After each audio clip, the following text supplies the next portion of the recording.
ओम नमः सिद्धेभ्य ओम नमः सिद्धेभ्य ओम नमः सिद्धेभ्य। मंगल में मंगल करन वीतराग विज्ञान नमो तार जाते भये अरहंतादिमान कर मंगल कर ग्रंथ करने के जाते मिले समाज सब आवे निज बदला। इस भवतरु का मूल जानो मिथ्या भाव ताको कर निर्मूल अब करिए संतप्त मानस शांत जिनके गुणों के वे वर्धमान महान जिन विचरे हमारे। मोक्ष मार्ग प्रकाशक 8वां अधिकार पृष्ठ क्रमांक 303 सबसे नीचे का पैराग्राफ है।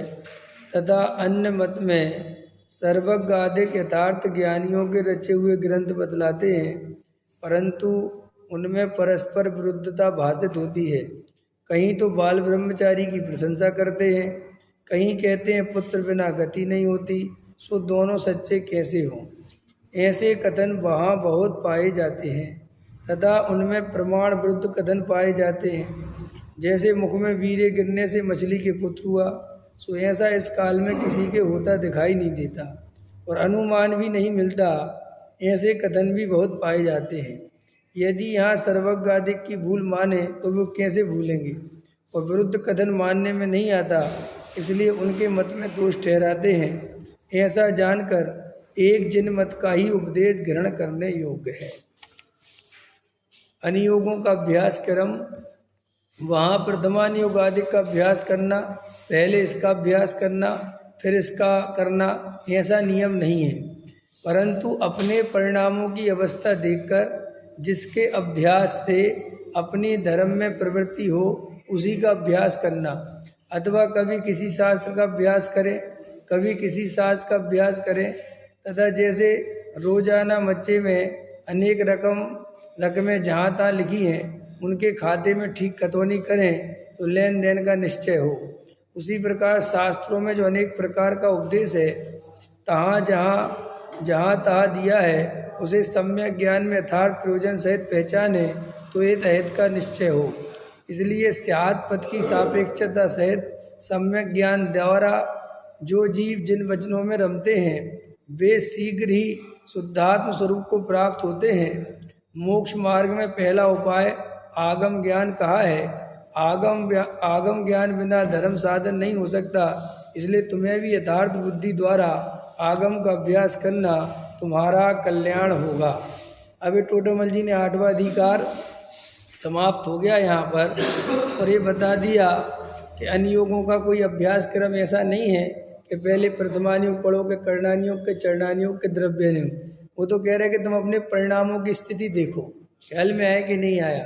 तो जैसे तुम्हारे परिणामों में जिसमें तुम्हारा ज़्यादा भाव बने, तुम्हारी धर्म की प्रवृत्ति हो, वैसे पढ़ना। और मुद्दे की बात क्या बता दी कि भैया शास्त्रों में अनेक प्रकार के उपदेश हैं, इसलिए तुम यथार्थ ज्ञान के द्वारा, सम्यक ज्ञान के द्वारा एक कथन किस अपेक्षा है, एक कथन किस अपेक्षा है, उसे भली भांति जानकर हित का निश्चय करना। ठीक है। और क्या कहते हैं, ये तो अमृतचंद आचार्य का कलश का लाइन है। स्यात् पद की सापेक्षता सहित सम्यक ज्ञान द्वारा जो जीव जिन वचनों में रमते हैं, जिन वचसी रमनते, समझ में आया, उनका मोह नाश होता है। तो जिन वचनों में रमने का अर्थ क्या है कि जिनेन्द्र देव ने जैसा वस्तु का स्वरूप बताया है वैसा श्रद्धान करना, ये जिन वचनों में रमना है। जिन वचनों में रमने का अर्थ जिन वचनों की भक्ति करना, जिनवाणी की भक्ति करना, वो जिन वचनों में रमना नहीं है। जिनेन्द्र देव ने जैसा वस्तु का स्वरूप बताया, कैसा बताया वस्तु का स्वरूप, मैं जीव हूँ, शरीर आदि पुद्गल द्रव्य है, सभी द्रव्य अपने आप में परिपूर्ण हैं, एक द्रव्य को दूसरे द्रव्य की किंचित मात्र भी आवश्यकता नहीं है। इसलिए मैं किसी को बचा सकता हूँ, मैं किसी को मार सकता हूँ, मैं किसी को सुखी कर सकता हूँ, मैं किसी को दुखी कर सकता हूँ। ऐसी मान्यता मिथ्यात्व है, ऐसी मान्यता मिथ्यात्व है और इसी का नाम अधर्म है। और जब सच्चा वस्तु स्वरूप समझ के कि सभी द्रव्य अपने अपने में परिपूर्ण हैं, कोई किसी का कर्ता धर्ता नहीं है, इसलिए मैं किसी को मार सकता हूँ, बचा सकता हूँ, ये बात ही झूठ है। तो ये जो मारने बचाने का भाव आता है, ये राग भाव है, ये राग भाव है। देखो, मारने का भाव तो बुरा है, लेकिन बचाने का भाव भी बुरा है। समझ में आया कि नहीं आया? तो आप कहोगे मुनिराज को भी बचाने का भाव आता है, सम्यक दृष्टि को भी दया का भाव आता है, मिथ्या दृष्टि तक को दया का भाव आता है, तो फिर बुरा है तो आता क्यों है? अपने स्वरूप में नहीं रमते। समझ में आया? इसलिए वो राग आए बिना रहता नहीं, लेकिन वो उस राग को बिल्कुल भी अच्छा नहीं मानते कि देखो मैंने जीवों को बचाया, देखो मैं जीवों की रक्षा करता हूँ, देखो मैं दूसरे जीवों को सुखी करता हूँ। ऐसी अगर मान्यता सहित राग हो तो वो मिथ्यात्व है। ख्याल में आया? कल डॉक्टर साहब का प्रवचन था बहुत मार्मिक कि भैया इस जीव को ये जरा सा दया दान पूजा भक्ति के भाव आते हैं और इनमें ये धर्म मान लेता है, इनको अच्छा मान लेता है। तो बहुत अच्छा ले रहे थे वो कि भाई पुण्य तो बंधेगा इसमें 5%, माने बहुत छोटा हल्का पुण्य, और जो मिथ्या भाव है इससे अनंत संसार का बंध उसी समय है, उसी समय। देखने में तो बहुत अच्छा लगता है कि देखो ये व्यक्ति रोज पूजा करता है, रोज भक्ति करता है, रोज प्रवचन सुनता है, रोज स्वाध्याय में बैठता है ना, मर्यादित भोजन करता है, समय पे उठता है, समय पे सोता है, बाजार का पानी भी नहीं पीता है ना, देव सास गुरु की भक्ति करता है, दान भी देता है, बहुत मंद कसा है। तो ऐसे जीव की प्रशंसा भी है और ऐसा जीव देखने में भी बढ़िया है। लेकिन श्री गुरु कहते अगर उसके अंदर मान्यता है कि ये बढ़िया है और कसाय भाव को, कसाय मंद भाव को, देखो कल दादा ले रहे थे, शुभ कार्य में भी शुभ कसाय और अशुभ कार्य में अशुभ कसाय, लेकिन है दोनों कसाय। सब मंदिर बनाने का भाव भी कसाय है और घर बनाने का भाव भी कसाय है, भोगने का भाव भी कसाय है और त्यागने का भाव भी कसाय है। एक कसाय क्यों है कि एक शुभ कसाय है और एक अशुभ कसाय है। समझ में है? लेकिन अपन कसाय नहीं बोलते, शुभ भाव को कोई कसाय बोलता है? तुम बोलते हो मैंने अभी कसाय करके आ रहा हूँ, है? अभी आप पूजा भक्ति कर रही आपने, तो आपको ऐसा लगा कि मैं कसाय करके आया हूँ। तो हम कसाय के नाम पर क्या समझते हैं? क्रोध, मान, माया, लोभ। अगर हम व्यापार करके आवे तो अपन कहते हम कसाय करके आए हैं।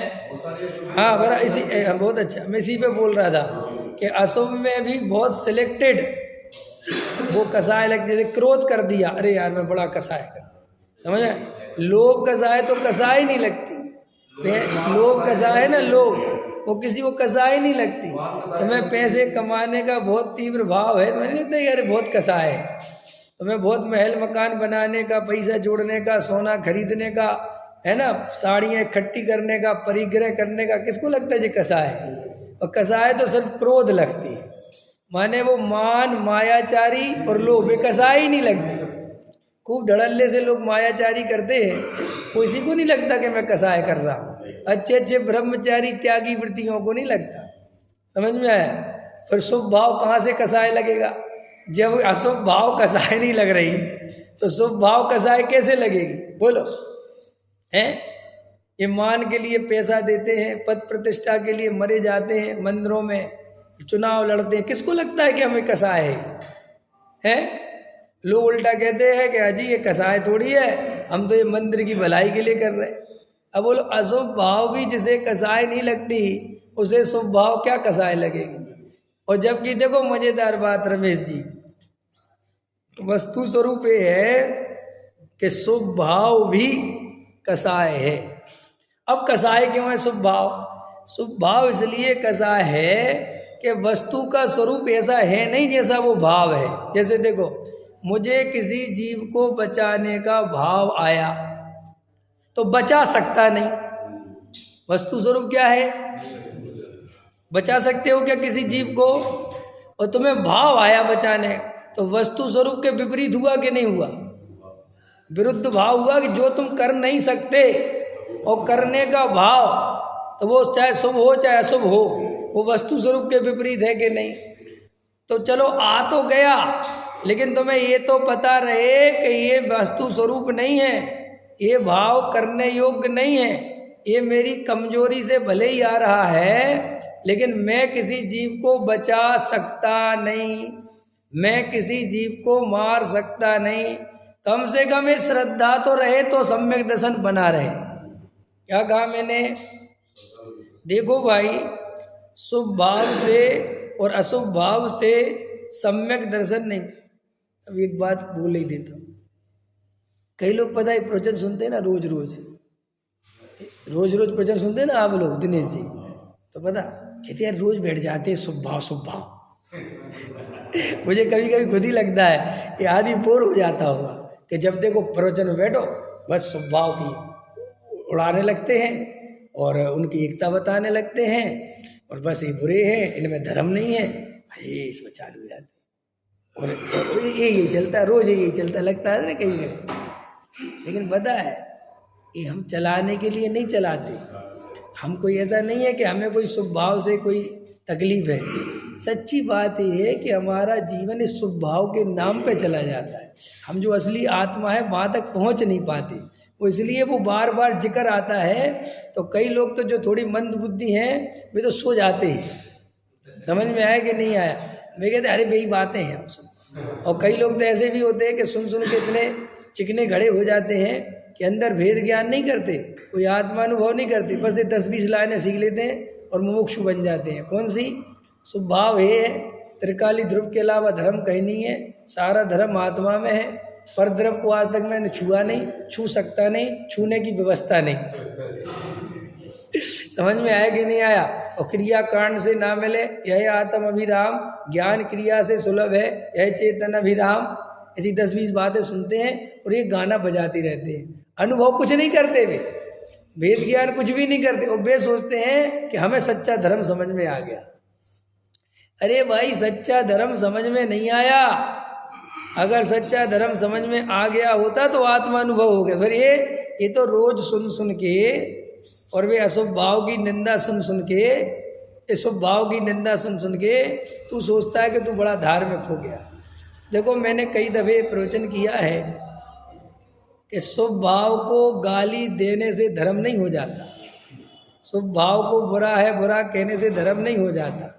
उसमें से जब तक उपादेय बुद्धि निकल के, अरे सुनो, अभी निकलने का अर्थ नहीं, उसके आगे की भी लाइन सोच सुनो। शुभ भाव में से उपादेय बुद्धि निकल के अपने ज्ञायक त्रिकाली ध्रुव में उपादेय बुद्धि हो, उसकी दृष्टि हो तो धर्म होता है।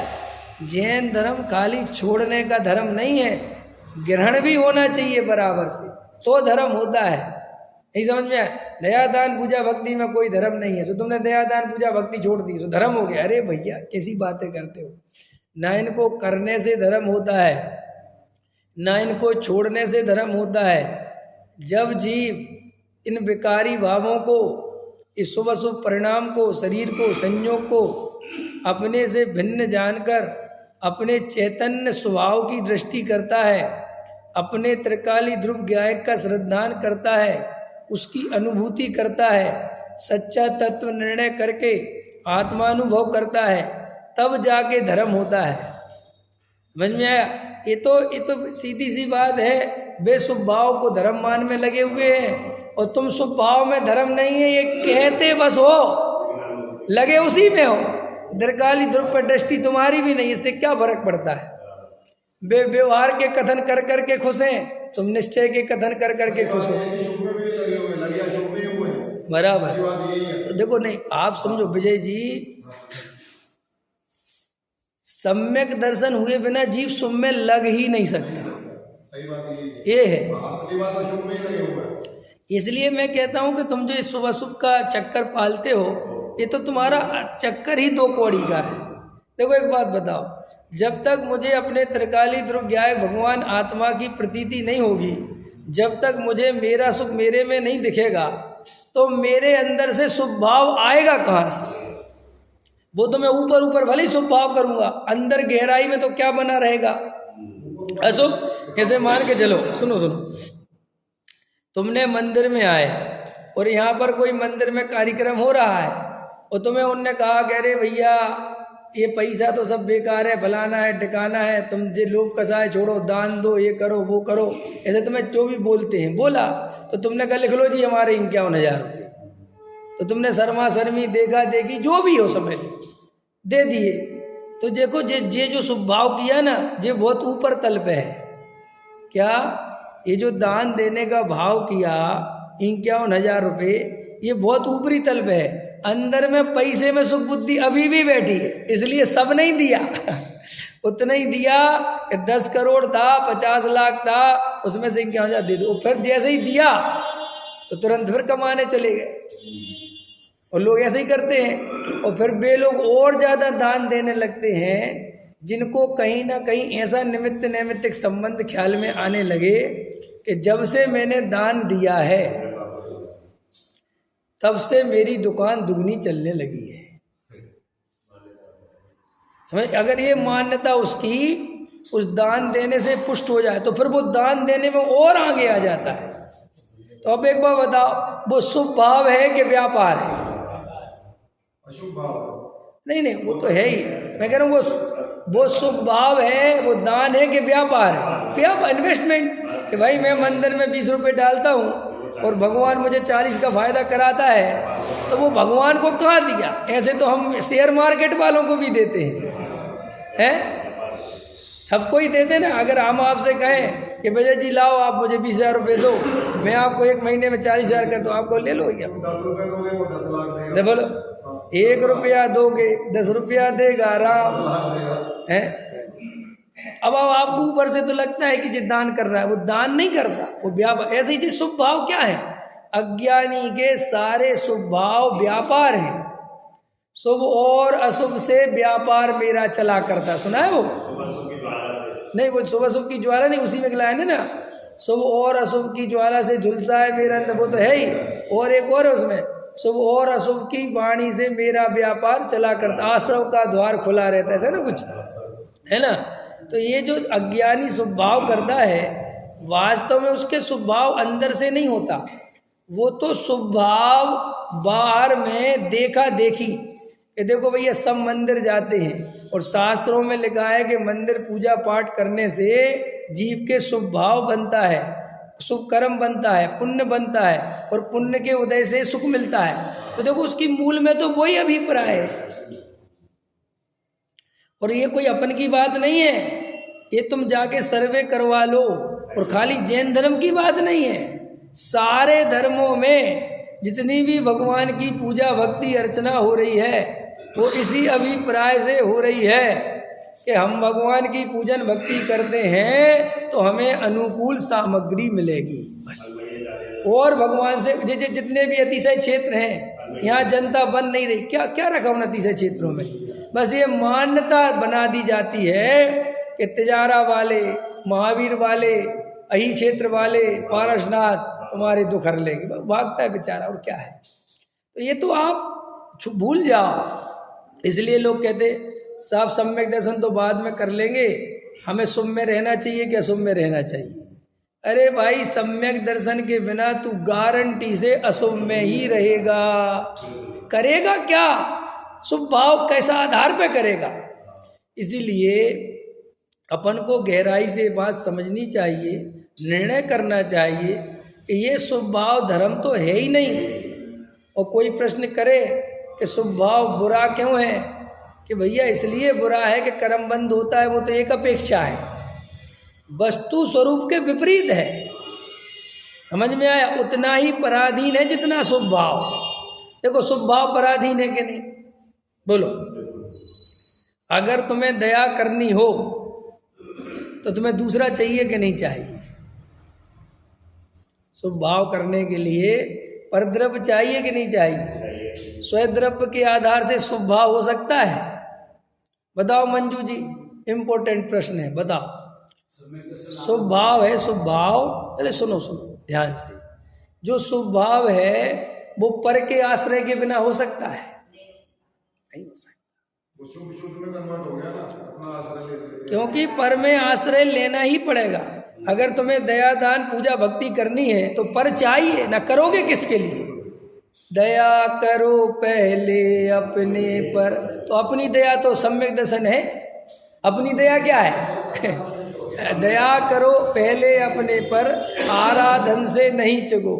यदि कुछ भाव आवे तो संबोधन समतामय हो। तो भैया ये अपने पे दया पालने का अर्थ क्या है? अपने को रोटी खिलाना है, अपनी सेवा सुरती करना? अरे भैया अपने को आत्मा देखना, त्रिकाली ध्रुव ज्ञायक अनुभव करना, आत्म श्रद्धान करना, भेद विज्ञान करना, एक द्रव को दूसरे द्रव का कर्ता धर्ता नहीं मानना, आश्रव को आश्रव जानना, चाहे शुभ आश्रव हो चाहे अशुभ आश्रव हो, दोनों को हे जानना, ये अपने पे दया करना है। सीधा सा शॉर्टकट कहो तो सम्यक दर्शन की प्राप्ति करना अपने पे दया करना है। तो इस दया की तो खबर नहीं अज्ञानी को, समझ में? अगर ये दया उसे पता चल जाए तो वो सम्यक दृष्टि हो जाए। तो अब जो ये पर की दया पालता है, तो ये पर की दया में पर चाहिए कि नहीं चाहिए? देखो कहानी याद है आप लोगों को? एक कहानी याद है कि नहीं? एक आदमी गड्ढे में गिर गया, सुनाई थी कुछ ही दिन पहले, सुनाई थी, भूल गए होंगे। एक आदमी गड्ढे में गिर गया तो बेचारा गड्ढे में से आवाज़ लगा रहे, भैया बचा लो, हे भैया बचा लो। तो वहाँ से एक बौद्ध भिक्षु निकला, समझ में आया कि नहीं आया? उसने उसकी तरफ देखा, बोले गड्ढे पड़ा, बोले साहब बचा लो। बोले पर्याय एक समय की है, जो गड्ढे में गिरा था वो है ही नहीं, पर्याय बदल गई, इसलिए मैं किसको बचाऊं? उसने अपना सिर पकड़ दिया जी, क्या बोल रहा है, समझ? और चला गया। फिर एक जैन दर्शन वाला निकला, बोले भैया गड्ढे से निकाल लो। बोले एक तरफ दूसरे तरफ का करते ही धरता नहीं, मैं तुम्हें निकाल ही नहीं सकता, जो होना है वो तो निश्चित है, तो मैं गड्ढे में गिरना था, गिर गए, वही चला गया। एक मुसलमान निकला, बोले भैया गड्ढे से बचा लो भैया तुम्हारा, तुम तो भैया 3 टाइम नमाज पढ़ते हो। बोले अल्लाह की मर्जी, गड्ढे में गिरना था, गिर गए, अब उसकी जब मर्जी होगी तब निकलोगे। जिस अरे धर्म क्या कर रहे हैं, समझ? फिर एक आया हिंदू, उसने कहा तुमने पढ़ा नहीं तुलसीदास को, अपने अपने कर्मों का फल सबको मिलता है। फिर आया क्रिश्चियन आया, उसने कहा बाबूजी बचा लो। अरे बोले 1 मिनट रुको, तुरंत रस्सी लाया, समझ में आया? उसको रस्सी डाली, समझ आओ, निकाला उसको। अरे उसने कहा बाबूजी आपका ही धर्म बढ़िया है, समझ में आया? वहाँ की धर्म बढ़िया नहीं है। तो बोले लेकिन बाबूजी जो गड्ढे जो है सरकार खोद देती है और भरते नहीं है, मैं अब इस सरकार के खिलाफ आंदोलन करूँगा। क्या करूँगा? आंदोलन करूँगा रामलीला मैदान में, समझ में आया? अन्ना हजारे की तरह ये सारे गड्ढे भरवा, वरना आज मैं मर जाता। उसने कहा ये मूर्ख कहीं के, ये आंदोलन करने की जरूरत नहीं है। बोले क्यों? बोले तू गड्ढे में नहीं गिरता तो मैं तेरे को निकालता कैसे, इसलिए गड्ढे तो होने चाहिए। हमारा धर्म तो इसी पे टिका है कि दूसरे गड्ढे में गिरे और हम निकालें। समझ में आया कि नहीं आया? बोले हम तो यही सोचते हैं कि बीमार पड़े तो हम सेवा करें। समझ में आया कि नहीं आया? जो सेवा भावी धर्म जो होते ना, वो डॉक्टर लिखे रहता है ना, पढ़ा होगा किसी का, मुझे माफ करना परमात्मा, मेरी आजीविका बिल्कुल खोटी है, ऐसे डॉक्टर लिखते हैं कहीं, कि जब सारे जगत में कोई दुखी होता है तब मेरा व्यापार चलता है, मेरे यहाँ जीव तड़पते हुए आते हैं तब मेरा सीजन चलता है। समझ में? लिखा कहीं लिखे रहते, ए भगवान मुझे माफ करना। समझ, बड़ा अच्छा लिखा रहता। मैं कभी कभी सोचता हूँ डॉक्टर से, मूर्ख इतना बढ़िया लिख रखा तो 1000 के 500 ले लिया करता है। कोई नहीं लिखता, वो कोई नहीं देता, लिखे रहते हैं बस वो हैं। यहाँ तक कि इनकी आत्मा तो ऐसी मर जाती है कि डॉक्टरों की तो पता नहीं कैसी आत्मा होती, भगवान ही मालिक है। ऐसे ही एक वकीलों की, एक डॉक्टरों की और एक पुलिस वालों की, है ना, ये 3-4 लोग ऐसे होते हैं इनके अंदर करुणा का भाव बिल्कुल ही नहीं आता। बेचारा मैंने देखा कोई आदमी तड़प रहा है, समझ ना मेरी बात, और उसके इनकी 1000 रुपये फीस है और उसके पास 900 है, तो बताओ उसका इलाज नहीं करते।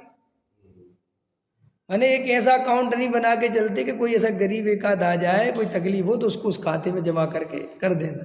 बताओ, इतने अंदर भाव नहीं देता। समझ में आया?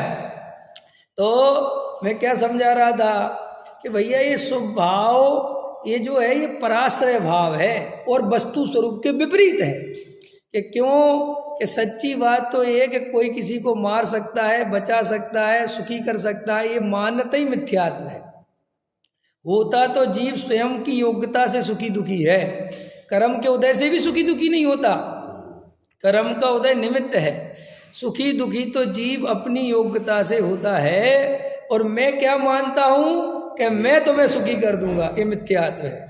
इसलिए ज्ञानी को शुभराग आता है, पर वो उसे स्वभाव नहीं मानता, अच्छा नहीं मानता, करने योग्य नहीं मानता, रखने योग्य नहीं मानता, क्योंकि इसे 100% पता है कि ये भाव भी वस्तु स्वरूप के विपरीत है, इसलिए दुखदाई है। दुखदाई है कि नहीं? जैसे अब मैं किसी को सुखी करना चाहता हूँ तो भी उतना ही मेरे को उपयोग खराब करना पड़ेगा, और मैं किसी को दुखी करना चाहता हूँ, बोलो, तो वो सारे दोनों ही में है ना। और ज्यादा क्या और कम क्या, कुल मिला के अपनी शांति तो भंग करनी ही पड़ेगी। देखो, माँ बाप का ये जो सारा जीवन खराब हो जाता है, ये क्यों हो जाता है? कि सब बच्चे पालने में, तो बच्चे पालने में ऐसी मान्यता है कि मैं बच्चों को सुखी कर दूंगा, इस मान्यता के कारण जीवन खराब हो जाता है। बोलो, मैं कर दूंगा, इसलिए स्वाध्याय छोड़ के, तत्व चिंतन छोड़ के, वेद ज्ञान की कला छोड़ के पैसे कमाने मरता है। और उससे पूछो कि तुम्हारी उम्र तो 60 हो गई, तुम इतना पैसा आप क्यों कमाना चाहते हो? अरे भैया, हमें तो अब 1 रुपया नहीं चाहिए, हमारी तो खुराक भी कुछ नहीं है, हमें तो कपड़े भी नहीं चाहिए, बस हमारा बेटा सुखी हो जाए। क्या सुखी हो जाए? अब वो मेरा बेटा 10,000 की शर्ट पहनना चाहता है, और मैं ऐसा कैसा बाप जो अपने बेटे को 10,000 की शर्ट ना पहनता हूँ, ऐसा उसका अहंकार, वो बाप पने का अहंकार, और वो ये मान्यता कि मैं सुखी कर दूँ, इसमें पूरा भव जाता है जीव का। देख लेना उठा के। और जितना ज़्यादा भव जैनियों के जाते हैं, अजैनों के इतने नहीं जाते। मुझे तो समझ में नहीं आती, सबसे ज़्यादा जैनियों को पढ़ाया जाता है कि मोह में कोई सुख नहीं है, और सबसे ज़्यादा कोचिंग इन्हीं को मिलती है, सबसे ज़्यादा टीचिंग इन्हीं की होती है, और सबसे ज़्यादा मोह इन्हीं का होता है। पता नहीं है गंगा कैसी उल्टी बहती रहती है। जबकि वो क्षत्रिय वगैरह देखोगे तुम, जाट गुर्जर वगैरह, वे तो बच्चों को लतियाते रहते हैं। तो हट, समझ में आया? मैं पहनूंगा बढ़िया शर्ट, तुझे जो पहनना तू पहन, उनमें ऐसा होता है? वे नहीं लगाते थे ना दिमाग में। और सुनो मजेदार बात, उनकी इतनी कठोरता होने पर भी उनकी औलादें बाप की इज्जत करती हैं, बाप से डरती है, उनकी बहुएं पर्दा लेके खड़ी रहती है। ससुर जी, अब की ससुर जी 2 कौड़ी के नहीं है, और यहाँ ससुर जी मर गए कर के, जोड़ के, समझ में आया? दुकानें करवाई, मकान बनवाए, बढ़िया करोड़ों रुपए की शादी करवाई, और बहू आती बढ़िया जीन्स टी शर्ट पहन के, यदि पापा जी खाना खाओगे? और पापा जी गए ये सब्जी नहीं खानी, अरे खा लो। नहीं है, ये जगत का स्वरूप नहीं है। और वे आज की बात करो जी, आपको कह रहे थोड़े से पिछड़े जमाने की आज की बात करो। अरे कुछ नहीं है, पिछड़े जमाने की बात करूं तो उसमें भी पिछड़े हुए जैनी हैं। मतलब ये वाली बात पिछड़े जमाने की, आज के जमाना थोड़ा और आ गया। अच्छा, अब जी शर्ट से अच्छा, अब वो तो यार, अब तुम्हारी तो मैं कह नहीं सकता। नहीं वो ठीक है। आप देखो भैया विजय जी, हम तो जिस जमाने में फिलहाल देख रहे हैं उसी बात बताएंगे। अब उसके आगे का आपने देख लिया होगा, अब हम देखेंगे तब बताएंगे। हम तो अपने अनुभव की बात बताते हैं। पहले बहुत देखते थे, आप ससुर को चाय बना के देनी पड़ती हाँ नहीं नहीं, ये विजय जी बहुत पहले से दे रहे हैं, जब बहू नहीं आई थी उसके पहले ही बना रहे हैं। ये चुटकुला बना रहा है। हाँ चुटकुला ना है ना, समझो समझो मैं क्या कह रहा हूँ कि ये तुम्हारी मान्यता अच्छी नहीं है, ये ठीक नहीं है, बिल्कुल बकवास मान्यता है कि मैं अपने बच्चों को सुखी कर दूँ। सुनो, तुम जितना उनको सुखी करने के पीछे दौड़ोगे, जितना मोह बढ़ाओगे, गारंटी से वे सुखी तो होंगे अपने पुण्य पाप के और अपनी योग्यता से, वे गारंटी। तुम्हारे विकल्प से तो वहाँ इतना पत्ता हिलने वाला नहीं है, और मुफ्त में तुम्हारा भाव जाएगा भाई साहब। ये मोह तुम्हें होना कुछ नहीं, ये बिल्कुल वैसे ही सपने हैं जिनका कुछ होने जाने वाला नहीं, और तुम रात खराब कर ली तुमने देख के। समझ में आया कि नहीं आया? मुंगेरी लाल के हसीन सपने कुछ बकवास, ये मोह कभी सुख नहीं देता भाई। कौन किसको सुख? माँ बाप इतने लाड़ से बच्चों को रात दिन स्वाध्याय छोड़ छोड़ के ये महिलाओं की तो और जिंदगी बुरी है, पुरुषों की तो जितनी है सो ये तो है ही, महिलाओं की और ज़्यादा। महिलाएं स्वाध्याय नहीं करती आधा घंटा का बच्चों के मुँह में, और इतना तीव्र मुँह रहता है कि स्वाध्याय खोलने बैठेंगी तो ये चिंता रहेगी 10 साल के बच्चे की, उसने रोटी खाई कि नहीं, अरे 10 साल का है, बोलना सीख गया, भूख लगेगी तो खा लेगा, तुम काहे को मरी जा रहे। लेकिन नहीं, ये पर द्रव्य में ही मजा आता है जीव को, और जहाँ इस भगवान आत्मा की बात सुनने मिलती है उस तरफ कोई मन नहीं लगता। और अपनी महिलाएं बड़ा समझदार समझती है अपने को, ये मोह कर करके, पर द्रव्य की चिंता कर करके, और अपना भाव खराब कर रहे। और अभी पता नहीं है इस पर्याय में तो ये संबंध है भी क्या दिनेश जी, इस पर्याय में तुम्हारी पत्नी है, जो बच्चे, जो थोड़े ही संबंध है, ये ऐसे ही मोह में गए तो अगली पर्याय में से कुत्ता बिल्ली के कोई संबंध नहीं होते, वो पर्याय है। जी तुम संबंधियों के लिए मरे जा रहे हो, इस बात की निशानी है कि आगे संबंध मिलना ही नहीं है, आगे कुनवा नहीं बनने का तुम्हारा, अगर कुनवे में लगे रहे तो। समझ में आया कि नहीं आया? अरे दोल समझ सुन चेत सयाने, काल बिरथा मत खोवे, ये नर भव फिर मिलन कठिन है, जो सम्यक नहीं होवे। आंख में से आंसू निकल जाए, ऐसी पीड़ा हो जाए कि अरे मेरा भव जा रहा है, मैं क्या कर रहा हूँ। ऐसी भगवान आत्मा की बात कैसे भाग्य से सुनने मिलती पता भी नहीं है। अरे तुम जिन पद प्रतिष्ठा में सुख मानते हो वे अंदर से दरिद्र हैं। तुम प्राइम मिनिस्टर को देखते हो कि अरे इसके क्या जलवे है, अंदर से बहुत दरिद्र है, बहुत तकलीफ में है बेचारा, अनंत आकुलता को झेल रहा है। वो कुर्सी का मोह ऐसा है कि किन किन के पैर छूता है उस कुर्सी पे बैठने के लिए, किन किन के सामने सलाम ठोकता है कि मुझे वोट दे देना, क्योंकि तुम्हारी वोट से मेरी कुर्सी है, अगर तुम मुझे वोट नहीं दोगे तो मुझे कुर्सी से गिरा दिया जाए। तो रोड साफ करने वालों के पैर छूता है।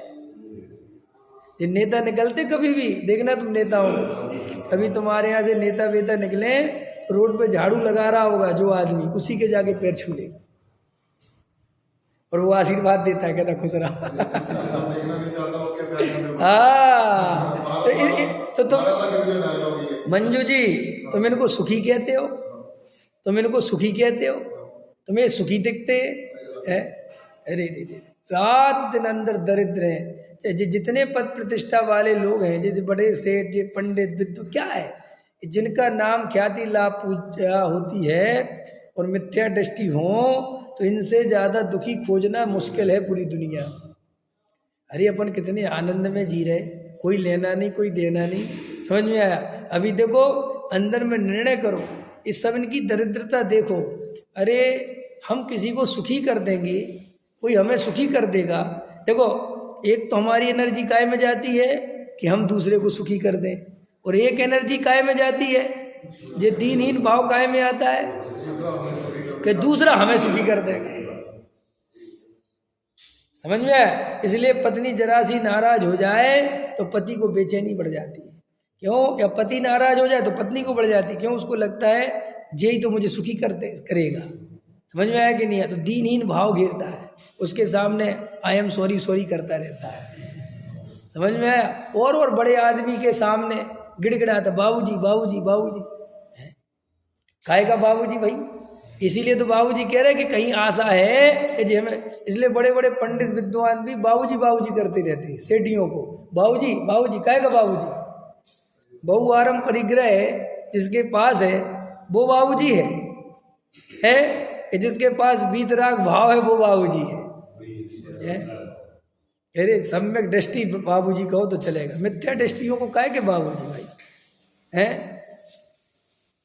लेकिन क्या करें, ऐसी मान्यता है, ये बड़े सेठ हैं, इनसे बना के रखो, इनकी प्रशंसा करो तब ये हमें बुलाएंगे, मंदिर में इनकी चलती है इसलिए इनको आगे आगे रखो।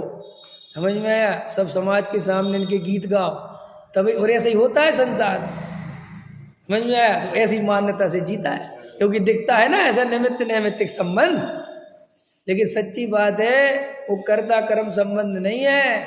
ये जो तुझे बुला रहे हैं ये तेरा व्यवहार अच्छा इसलिए नहीं, ये तेरा वर्तमान में समझ लो पुण्य का उदय है, तो ये तुझे यश मिल रहा है।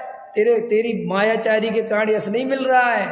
अभी तेरा पुण्य का उदय समाप्त हो जाए तो अच्छे अच्छे मायाचारी करने के कारण भी उसी मायाचार से दुख पाता है, बोलो आप यश हो जाता है। होता है कि नहीं होता है? देखो पूज्य गुरुदेव श्री कभी भी समाज के अनुकूल नहीं रहे, लोगों के अनुकूल रहे पूज्य गुरुदेव श्री है। गुरुदेव ने हमेशा जब वस्तु का स्वरूप बताया तो हमेशा लोग दुखी हुए, परेशान हुए। अज्ञानी जिनकी होनहार भली थी वे तो तर गए, लेकिन जो विपरीत प्रवृत्ति के थे तो अभी गुरुदेव श्री का यशस कीर्ति नामकरण इतना प्रबल था कि वे विरोध करते रहे और लोग उन्हें भगवान की तरह पूजते रहे। बोलो हैं? हाँ, क्रिया भी प्राय परिणाम हुआ ही नहीं जिनको बताना था। आपको तो पता है हैं? वो तो क्रिया परिणाम अभिप्राय तो आपको पता है, वो तो कोई बात नहीं। देखो भैया, अभिप्राय की भूल मिटना ही जैन धर्म का मुख्य उद्देश्य है। परिणाम और क्रिया तो उस अभिप्राय के सुधरने पर अपने आप ही धीरे धीरे सुधर जाते हैं। देखो ये परिणाम और क्रिया क्या है? परिणाम और क्रिया है पेड़ के पत्ते जैसे, क्या किसके जैसे? और अभिप्राय है उसकी जड़। समझ में आया? तो जैसे कोई जड़ सहित पेड़ काट दे तो एकदम से पत्ते सूख तो नहीं जाते, टाइम लगता है। तो अगर जैसे जड़ कट गई नीचे से, समझ में आया, तो ऊपर से पेड़ कैसा दिख रहा है? हरा, लेकिन कितने दिन दिखेगा? कुछ ही दिन दिखेगा। इसलिए अभी एक दिन डॉक्टर साहब बता रहे थे एक वचन में कि जो सरकार मना करती है कि पेड़ नहीं काटना, तो कुछ लोग बदमाश होते हैं तो वे क्या करते हैं, दवाई रखते हैं और इंजेक्शन वो पेड़ के उसमें डाल देते हैं नीचे जड़ में, और बेचारा वो जड़ से सूख जाता है, ऊपर से हरा भरा दिखता रहता है समय, और उनको पता रहता है कि ये 15 दिन में ख़त्म हो जाएगा, और 15 दिन में बेचारा बिल्कुल सूख के एकदम उसके पत्ते वत्ते गिर जाते हैं और बिल्कुल मर जाता है, समझ लो। समझ में आया? फिर वो काट ले जाते हैं, क्योंकि सूखे पेड़ को कोई भी ले जाओ, समझ में आया? तो वो सूखा कैसे? क्योंकि जड़ अब ऊपर के पेड़ पर ऊपर की डाल काट ले जाए, ऊपर के पत्ते ले जाए तो पेड़ का कुछ बिगड़ने वाला नहीं है। ऐसे ही जो परिणाम और जो क्रिया है ये तो उस अभिप्राय से ही निरंतर बनते हैं। तो देखो अब मेरा आज मान के चलो मिथ्या दर्शन चल रहा है, तो मेरे परिणाम और मेरी क्रिया ये भले ही शुभ रूप हो चाहे अशुभ रूप हो, इनसे मिथ्यात्व का संसार का नाश होने वाला नहीं है। अब अंदर चलो कि मैंने भेद ज्ञान के बल से, तत्व ज्ञान के बल से जैसा वस्तु का स्वरूप है वैसा श्रद्धान किया तो मेरा अभिप्राय सम्यक हो गया, मुझे सम्यक दर्शन की प्राप्ति हो गई। तो अभी भले ही मेरी परिणति में अशुभ भाव चले, भले ही मेरे को आपको पंचेंद्रिय विषय भोगों में मेरी प्रवृत्ति दिखे, तो भी वो ज़्यादा दिन रहने वाली नहीं है, वो खत्म हो जाएगी। अब वो ज़्यादा दिन का अर्थ नहीं समझते अपन, पेड़ को 15 दिन लगते हैं, 10 दिन लगते हैं, सम्यक दर्शन पूर्वक 10 भव भी लग सकते हैं। कितने भव? वो चारित्र्य में वीतरागता प्रकट होने में पूर्णता 10 भव भी लग सकते हैं, लेकिन उसका आधार वो सम्यक दर्शन ही है। इसलिए तुम पहले परिणाम बदलने की सोचते हो अथवा क्रिया बदलने की सोचते हो, और ये सोचते हो कि क्रिया सही करेंगे तो परिणाम सही रहेंगे, और परिणाम सही रहेंगे तो अभिप्राय बदल जाएगा। ये मान्यता जन्मों जन्मों से है हमारी। क्यों है? क्योंकि अभिप्राय तो जीव को दिखता नहीं, और ये परिणाम और क्रिया दिखती है। तो परिणाम क्रिया दिखती है तो वो सोचता है कि क्रिया सुधर जाएगी तो परिणाम सुधर जाएंगे। जैसे लोगों की मान्यता क्या है कि मंदिर में जाएंगे तो परिणाम सुधर जाएंगे, और दुकान पे जाएंगे तो परिणाम बिगड़ जाएंगे। है नहीं मान्यता ऐसी? हम जब तक मंदिर में रहते हैं हमारे परिणाम बहुत अच्छी रहती है, और हम दुकान जाते हैं तो हमारे परिणाम बिगड़ जाते हैं। तो वास्तव में ये जो तुम परिणाम मंदिर में आए सुधर गए और दुकान पे गए तो वे परिणाम बिगड़ गए, वे कोई परिणाम सुधरना बिगड़ना नहीं है, और उनका कोई बहुत फल नहीं है संसार अनंत संसार। दे तो मान्यता होती है कि हम मंदिर में आ गए तो यहाँ पे अपन उपयोग अपने भगवान में उनमें लगा लिया, उतनी देर के लिए वो शुभ भाव रुक गया माने है तो वही, लेकिन वो दिखता नहीं। और जैसे ही पर्दा हटा, इसके लिए मैं उदाहरण दे देता हूँ। जैसे तुम फिल्म देखने गए तो फिल्म में जैसे जैसे दृश्य आते हैं तुम्हारे परिणाम वैसे वैसे होते हैं कि नहीं होते हैं? होते हैं कि नहीं होते? तुम्हें परिणाम सच्चे हैं कि झूठे हैं? झूठे, काल्पनिक। जैसे तुम उसमें कोई दम थोड़ी है। ऐसे ही तुम मंदिर में आ गए और भगवान के सामने खड़े हो गए, नमोकार मत, तुम्हें लगता हम पापों से बच गए। अरे भाई, वस्तु स्वरूप की श्रद्धा के बिना पाप से बचोगे क्या? इसलिए फिर लोगों को क्या होता है कि मंदिर में रहते हैं तो परिणाम थोड़े अच्छे लगते हैं, घर जाते हैं तो उनके परिणाम बहुत तीव्र क्रोधित हो जाते हैं। बात यह है कि वो तुम्हें लग रहा है कि परिणाम वहाँ अच्छे थे, यहाँ परिणाम तो बेई के बेई हैं, उनमें कोई कुछ दम नहीं है। ये थोड़ा पुण्य थोड़ा पाप, ये तो जन्मों जन्मों से चल रहा है। और अभी देखो तुम्हारे परिणामों की स्थिति। इसी मंदिर में तुम्हें अच्छे लग रहा था ना, तो बैठो 10 बजे तक, फिर देखो परिणाम। तो ये तो तुम्हारी रूटीन आदत हो गई है कि आधा घंटा मंदिर में जाएंगे तो शांति से भगवान के दर्शन करेंगे, तो उस मान्यता के कारण उतनी देर वो परिणाम रुके रहते हैं। समझ में आया कि नहीं? है कोई दम नहीं, कुछ दम नहीं। और सम्यक दृष्टि को देखो, सम्यक दृष्टि को ना मंदिर और ना तुम्हारी दुकान, उसकी वेद ज्ञान की धारा कैसी भी परिस्थिति में रहे वो निरंतर चलती रहती है। तो अच्छा एक बात बता, उस वेद ज्ञान की धारा चलने से उसके परिणामों में अत्यंत निर्मलता रहती होगी कि नहीं? रहती है। तो उसको शुभ भाव सहज बनता रहता है कि नहीं? और अज्ञानी को शुभ भाव कितना मुश्किल है कि बेचारा मंदिर आवे, धोती पहने, ये करे वो करे, पता नहीं क्या क्या, उसमें भी कोई गारंटी नहीं है। बोलो, यहीं पे जरा सा अपन पूजा पाठ करते हैं और जरा सा अपने किसी ने ठोकर लगा दी अपने को, जरा सी अपने मान को ठोस पहुंचाए तो देखो पूजा सब खत्म हो जाती कि नहीं हो जाती?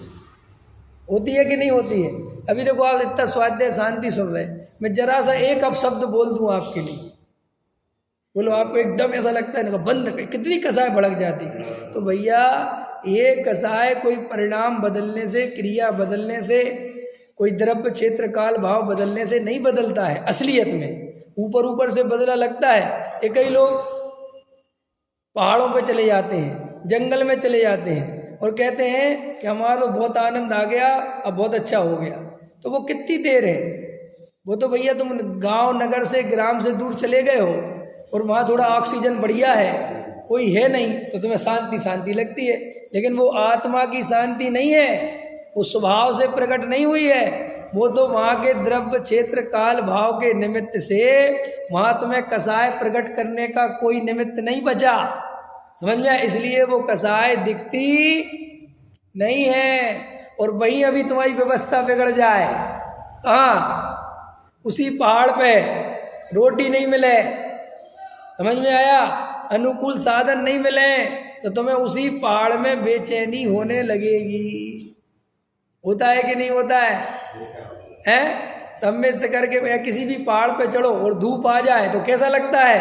ये भगवान जल्दी भाग जाए। क्यों? अब देखो कि अब वो कसाय प्रकट होने का चांस आया। तो ऐसे ही ये अभिप्राय की मूल भूल है, इसलिए अपने को अभिप्राय पे ध्यान देना चाहिए। देखो, परिणाम में एकत्व नहीं हो, शुभ अशुभ भाव में एकत्व नहीं हो, ये पुरुषार्थ है। शुभ अशुभ अपने आप में कोई पुरुषार्थ नहीं है, वो तो अपनी भूमिका के अनुसार हुए बिना रहता नहीं। पकड़ में आ गया? तो देखो, शुभ भाव की जो ये शुभ भाव है ये पराधीन है, ये पर के आश्रय से होता है। इसलिए तुम ये पर की दया वया पालने का भाव आता है तो भी अंदर ये मान्यता रखना कि ये भाव मेरा स्वभाव नहीं है और ऐसा वस्तु का स्वरूप नहीं है कि मैं किसी की दया पालूं। समझ में आया? पकड़ में आया? तो देखो, ज्ञानी को शुभ भाव आता है, लेकिन ना वो शुभ भाव को अच्छा मानता है, ना स्वभाव मानता है, ना धर्म मानता है, ना धर्म के कारण मानता है। क्योंकि वो धर्म का कारण कैसे होगा जो वस्तु स्वरूप के विपरीत होगा। क्या कहा मैंने? वो धर्म का कारण कैसे होगा जो वस्तु स्वरूप के विपरीत होगा। जैसे मैं जिनेन्द्र देव की पूजन भक्ति कर रहा हूँ, ध्यान देना, तो ये शुभ भाव है। अब ये धर्म का कारण है कि इसको छोड़ूंगा तो धर्म होगा। बोलो जल्दी, छोड़ना पड़ेगा ना। जैसे मैं भगवान की पूजन भक्ति कर रहा हूँ तो ये तो शुभ भाव है, और अब मुझे शुद्ध भाव करना है, तो क्या करना चाहिए कि भाई इसको छोड़ो और शुद्ध आत्मा में चलो। समझ में आएगा? तो शुभ भाव करने योग्य नहीं है, वो हो जाता है, लेकिन जिसकी मान्यता ये रहेगी कि शुभ भाव अच्छा है, वो तो 3 काल में शुद्ध भाव में जाएगा ही नहीं, क्योंकि छोड़ेगा कैसे। कल रात का प्रवचन सुना था, सुन लिया? कल रात का इतना बढ़िया बताया था कि पंच इंद्रिय के विषय भोग ज्ञानी छोड़ता नहीं है। जब उसे पंच इंद्रिय के विषय भोगों से भी बढ़िया सुख मिल जाता है, समझ में आया, तो वो कहता है इनकी अब जरूरत ही नहीं है। वो उनसे कोई लड़ाई झगड़ा नहीं करता। अरे भाई, कोई किराए के मकान में रह गए, कल पूछा था मैंने, तो बताओ किराए का मकान बुरा के अच्छा? कि भैया सीधा गलत है, जब तक अपना नहीं मिल रहा तब तक बहुत अच्छा, और अपना मिल जाए तो बस छोड़ो, बात करना छूट जाएगा उसमें तुम उसको। और अगर अभी अपना खुद का तो मिला नहीं और किराए के मकान को गाली देने लगो, मकान मालिक से लड़ने लगो, क्या किराए का मकान बुरा होता है, हम पंडित जी से सुन के आए थे, तो क्या करोगे भैया? ना फिर ना घर के ना घाट के, धोबी के कुत्ते बन जाओगे या गधा बन जाओगे। समझ में आएगी नहीं है? तो फिर क्या, ऐसे ही कई लोग क्या करते, सुत दारा होए नसीरी सब स्वार्थ के हैं भीरी। अरे भैया, अरे भैया, अरे भैया, ये पत्नी बुरी है, अरे सब मेरे सब, तो छोड़ दो, तो छोड़ के भाग जाता है, और फिर वहाँ बैठ के दूसरे की पत्नियों को देखता रहता है, कहता मैं अपनी तो छोड़ाया माने उस अर्थ में कि नहीं करी शादी, बन गया ब्रह्मचारी, समझा? फिर दूसरों के जोड़े देखता है तो कहता नरक जाएंगे। अब क्या करे बेचारा, करे क्या, उपाय क्या है? अब कसाय, कल की क्लास सुनना, उसमें मैंने बताया एक अज्ञानी जीव का ये भी तरीका होता है अपने को संतुष्ट करने का कि दूसरे को गाली दो तो थोड़ी संतुष्टि मिलती कि नहीं है? गरीब आदमी को ये गरीबी तब तक स्वीकार है जब तक तुम उसे अमीरों को गाली देने की छूट देते हो। अगर उसे अमीरी की छूट बंद कर दो कि तुम अमीर को गाली नहीं दे सकते, समझ में आया? और समझो मेरी बात, तो वो कहता ठीक है, तुम्हारे सामने ही तो नहीं देनी क्या? तो कहता कोई नहीं, घर में तो दे सकता हूँ। कि नहीं, घर में भी चौकीदार बैठा होगा, तो वो तुरंत मर जाएगा, क्योंकि वो गरीबी में इसलिए खुश रह लेता है कि जो अमीर नरक जाएंगे, समझ? और कोई बात नहीं, बनना तो वो भी चाहता है, लेकिन अब जब तक नहीं बन रहे तब तक अगर उनकी तारीफ करेंगे तो यहाँ रहना मुश्किल पड़ जाएगा। लेकिन अपन ने धर्म के क्षेत्र में उल्टा कर दिया, आत्मा का कुछ पता नहीं, अतीन्द्रिय सुख जानते नहीं। मंजू जी देखो, बहुत मुद्दे की बात बता रहा हूँ, अतीन्द्रिय सुख की खबर नहीं और पंच इंद्रिय की सुनती बुराई। क्या सुन ली? ये विषय भोग बुरे हैं, बुरे हैं, बुरे हैं, छोड़ो, नरक चले जाओगे, ये हो जाएगा, वो। तो ये भाई साहब ने बिना सोचे समझे अपने स्वरूप को जाने बिना छोड़ दी। तो क्या हालत हो गई कि रोड पे आ गए। अब दुखी हैं सो ब्रह्मचारी बन के भी क्रोध कर रहे हैं, चेहरा मुरझा रहा है, कसाय से पीड़ित हैं, प्रवचनों में बोल रहे हैं समाज बुरी है, लोगों को कुछ पता नहीं है, मरेंगे, ज्ञानी त्यागी वृत्तियों की सेवा नहीं कर सकते। वो बहुत बहुत क्रोधित हो रहा है। तो वो क्रोधित इसलिए नहीं हो रहा है कि तुम गलत कर रहे हो, क्योंकि जो आदमी सुखी नहीं होगा वो क्रोध करे बिना रहेगा नहीं। सुखी आदमी कभी क्रोध नहीं करता। जो आदमी बहुत क्रोध करे समझ लेना ये बहुत दुखी आदमी है। अरे मिथ्या दृष्टि की कह रहा हूं मैं, अभी सम्यक दृष्टि छोड़ो। तो जो मिथ्या दृष्टि ज्यादा दुखी रहे वो बहुत क्रोध करता है। समझ में आया कि नहीं आया? और जिसके मिथ्या दृष्टि बढ़िया पत्नी बाल बच्चों को खुश रहता, आनंदित रहता है कि नहीं, दो लोग में देखते कि नहीं लगते। कोई आदमी बात बात पे गुस्सा करे तो अपन पता क्या पूछते हैं, बात क्या है। देखा कभी पत्नी अगर ज्यादा गुस्सा करे तो पति उसके गुस्से को नहीं देखता, क्या देखता है कि बात क्या है, तुम किस बात से दुखी हो। पत्नी कहे कोई दुखी नहीं हूं, मुझे क्रोध ऐसा ही आ रहा। ऐसा हो ही नहीं सकता। बिना दुखी हुए बिना कोई क्रोध कर ही नहीं सकता। तो अगर तुम त्यागी वृत्ति हो के इतना क्रोध करते हो, इतनी तुम्हारी हिटलर शाही चलती है, तो इसका अर्थ है कि तुम अंदर से भयंकर दुखी आदमी हो। और तुम जल्दी से क्या कहते, वो अधिक भाव है जी उनके वे तो अपने हित के लिए क्रोध करते हैं, किसी के हित के लिए क्रोध नहीं किया जाता, उसे तत्व ज्ञान समझाया जाता है।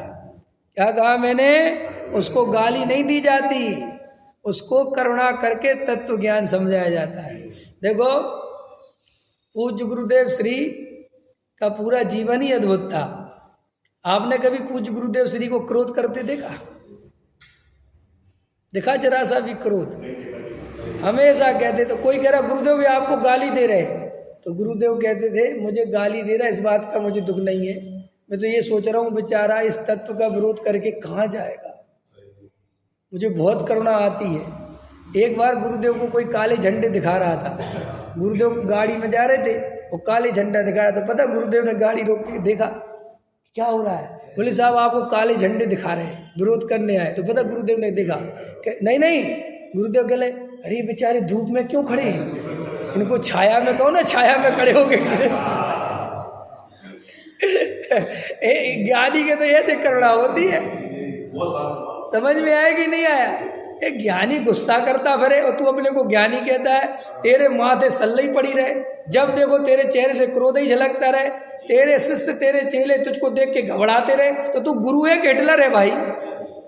और तू कहता अनुशासन, काहे का अनुशासन, दो कौड़ी का अनुशासन। अरे हिटलर शाही दिखा के अनुशासन नहीं आता, वो कोई अनुशासन नहीं है, वो तो डर है, वो तो भय है। नहीं समझ में आया? मोदी जी के सामने कोई बोल नहीं सकता, भय है, खतरनाक है वो। समझ में आया? निपटा देगा, बिल्कुल निपटा देगा, माने पद से हटा देगा 1 सेकंड में, कुछ बोलोगे है। समझ में आता कि नहीं आता? अब जो भय है तो तुम इसको तुम कहते हो कि साहब बड़ी इज्जत है, इसको इज्जत नहीं बोलते भाई, तो भय है। भय से इज्जत, आप मेरे भय से मेरी इज्जत करो, इसकी कोई कीमत है? अरे गुरु तो ऐसा चाहिए जिसके सामने उसका शिष्य बच्चे की तरह अपनी गलतियां बता सके।